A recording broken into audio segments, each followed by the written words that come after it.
If you're suffering from diabetes or you have some extra weight around your belly, we can go ahead and show you how to get rid of it right here. But this is the reason why that weight happens. We're going to speak about a homeostatic line, which means that your parents, your life, giving birth to your children, you're either going to have a family tree that goes downhill or a family tree that goes uphill. And that's how we have certain families that have conditions that everyone dies from and conditions that no one dies from. This is going to show you all the things that happen when your belly is growing. These are all the things that are bad, disadvantages as well. This is what happens when your belly's at a healthy level, which allows the brain to grow. Over here, stress as well, same thing. It's going to cause a lot of issues, cause you to have a bunch of weight, and just a little bit of information about your microbiome health right here. So first thing you need to understand is insulin. A1C levels. They're directly correlated to your cognitive functioning. So now, fat, if you're eating the fat right here, this is how it works. Too many carbs and sugars, you're constantly spiking your insulin. You're never allowing access to your fat stores. So in time, you're going to slowly, consistently gain weight. You eat breakfast, you get hungry at lunch, you eat again, you eat something at night, you might go out and drink on the weekend. Over time, this is just sum total of your actions. Now, if you're eating fats, your brain function alone is going to go up. But in this model, it's showing you that insulin and growing fat is how it's going to affect your brain function. So this bad, brain function dropping off. You have a cell. These are your normal cells. This is an insulin resistant cell, which means this is what it should look like. You should be able to absorb carbs and sugars. They go into your cell, which means you have a healthy cell when you're consuming the correct amount of carbs and sugars. From overeating, you're consuming extra carbs and sugars and they have no ability to get inside of the cells. This is why people who are type 2 diabetics usually take insulin, because they have so much carbs and sugars in their system that their cells do not want to absorb it. So when they take insulin, it gets a little bit bigger, they put more food in there and they gain weight, so it never solves type 2 diabetes. You're resisting the glucose to your cells, which ends up gaining the weight. And then a whole bunch of horrible issues start happening. So you're here, you have insulin resistance. Fasting is the number one thing that you're going to be able to do to increase insulin sensitivity, which means it opens up your cell, so it reduces resistance. Exercise as well, it's going to open up the cell even more. So fasting is going to increase your insulin sensitivity. Exercise is going to increase your insulin sensitivity and give your body the ability to absorb your carbs and sugars. Now for fasting, some things that you need are B complex is extremely good. That's your B5, which helps the sugar to fat conversions because your brain wants to run on ketones, and that's going to allow you to become insulin sensitive, and you're no longer going to resist carbs and sugars from going into your cells, and you can reverse this issue right here because you're not consuming here, so your body's able to access its fat stores, so you can go from the big belly to the small belly. Now, before we talk about fasting, you're here at the insulin resistant level. This is where you are, which means your inflammatory scale is extremely high because belly fat is very inflammatory. Your brain function is very low because the higher your A1C levels, the bigger the belly, the smaller the brain. And this is your hippocampus, which is your memory and learning center. So this is why type 2 diabetics are more likely to get dementia. So a disadvantage is lower cognition, dementia, disease, memory and learning, depression, anxiety, neurogenesis, plasticity, and your executive functionings drop off. Over here, the cause of this is unhealthy diet, drinking, bad sleeping habits, which your HPA-X is a whole bunch of other thing in your gut microbiome community goes here. Stress, same thing. Stress in your microbiome is going to cause an inflammatory process. It's extremely bad. Depression, anxiety, weight gain, and lower levels of neurogenesis. And when you stress, your brain function goes down. Causes? You might not have good self-love. You might not have consciousness. You might not have a life that allows you to live the way that you want to live and causes a bunch of stress. Your job might suck and you might be stupid. And that is something that is okay to say because there's plenty of people out there that stress over dumb things. And it's not to say it's dumb, but stress at the end of the day, you just need to find self-love and you'll get rid of stress because that stands in the way of it.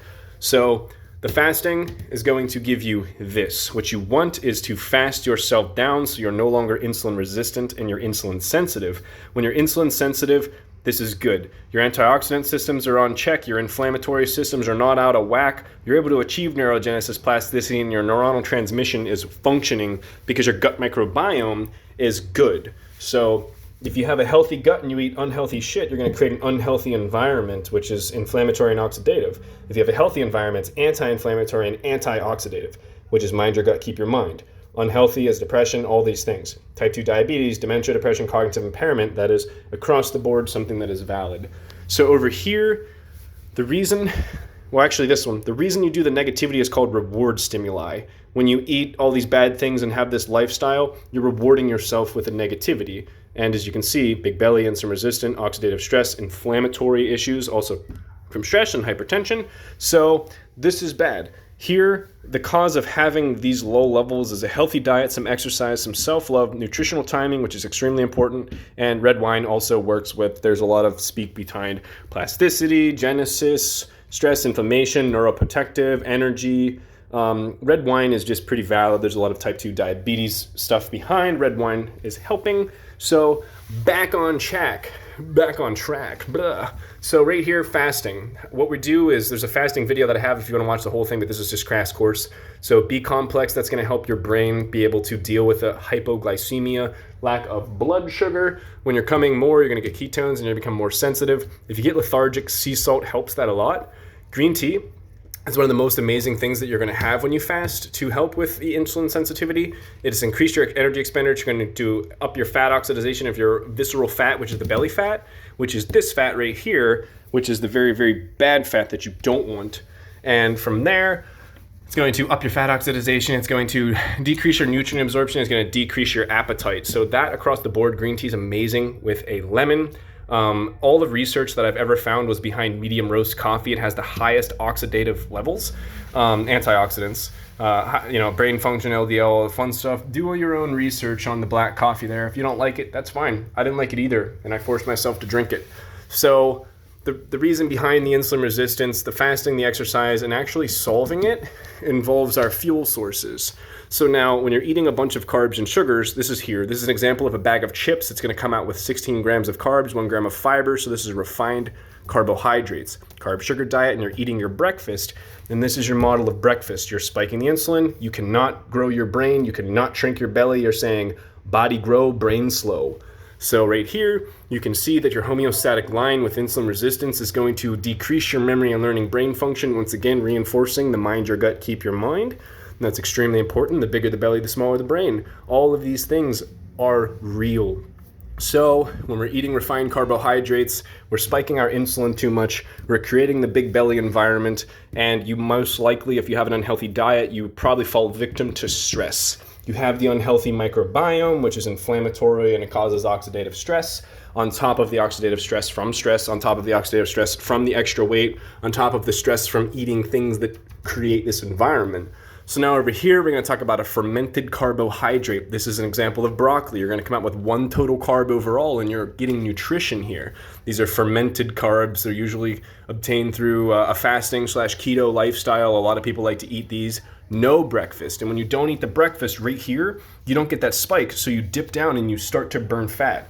That is where, I don't even know where that chart's at. One sec. So here's the food consumption one. Normally, the homeostatic line, everyone says eat. When you break your programming, you're actually dropping below your homeostatic line because it's not normal to not eat, as people say. But right here, dropping below this is going to allow you to increase your brain function because that's what fasting does. Cognitive, neurogenesis, neuroplasticity. So more brain cells, more change in your brain cells, more energy, and overall mitochondrial energy increased by 25%. And then just adding a little bit more on the stress. Here you go with this. Same thing, homeostatic line. You've got a happy person, healthy person, and brain function. So this is going to either increase or decrease your happiness, increase your health or decrease your health, and increase or decrease your brain function. And stress does lead to disease sometimes. It's very, very bad. So here's your homeostatic line. If you're eating healthy, if you're a happy person, your brain function is going to increase because that's how it works. If you are a negative person and you eat bad, your brain function is going to decrease. So 5 years from now, if you decide to have a kid, you're going to pass down the genetics based on this function line. So do you want to pass down good genes or bad genes?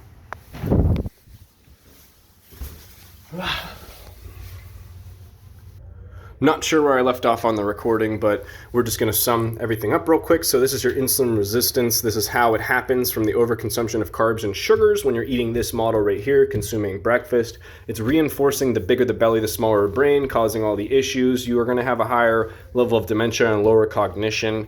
When we introduce our refined when we reduce our increase our fermented carbohydrates, we're going to reinforce this model, which is the healthy model for the healthy brain, which is going to give us a good outcome in life. As you can see right here, smaller belly, bigger brain, bigger belly, smaller brain. That's our refined carbohydrates. Now, when we move over to our oxidative stress levels, this is just something based on fiber intake. If you're consuming not a bunch of fiber, this is carb sugar ratios right here. If you're consuming 100 grams of carbs with no fiber, that's very, very, very unhealthy for you. There's even oxidization of your LDL. So inflammation over here and oxidative stress, same thing. Depending on how much you're consuming carbs in a day is going to depend on how deep into ketosis you can get, which is also, if you're fasting, you're able to increase your brain function, which is going to get rid of your beta amyloid plaque. That's why fasting is so important. That's why fasting is going to increase the cognition. That's why fasting is going to help with dementia. That's why fasting is going to help with disease. That's why fasting is going to increase your memory and learning. Fasting helps with depression. Fasting helps with anxiety. It's going to increase the amount of brain cells you can grow. It's going to increase the plasticity of your brain cells. And go ahead and learn about executive functions, because I'm not here to teach you everything. I'm here to stimulate you to learn. So if you're trying to reverse type 2 diabetes, there's tons and tons of information out there. But simply, all you got to do is start fasting, because that's how you increase your insulin sensitivity. More insulin sensitive. If you start exercising, go for a dang walk. And then you don't have to suffer long term. We can switch bad to good. We can remove stress, because stress is just something with self-love and consciousness in your lifestyle. You gotta fix these things. Life's not worth living if you're stressing, but live it. You can change it. Inflammatory scales, fuel sources, and that's how you do it. And then in another video coming up, we're going to talk about all the usefulness behind the circadian rhythm, stress, how to fix your stress, some other things that stress is going to affect, how sleep affects things, quality of actions and thoughts, your microbiome, memories, angers, all the things that tie into why you might be insulin resistant. And then over here on this side, if you have issues with recreating a lifestyle, this is exactly how you do it. This is just how our subconscious mind becomes reinforced, and our subconscious is going to reinforce our consciousness. Same thing across the board. Here's how bad habits happen. Here's how you can create them. And that's another video.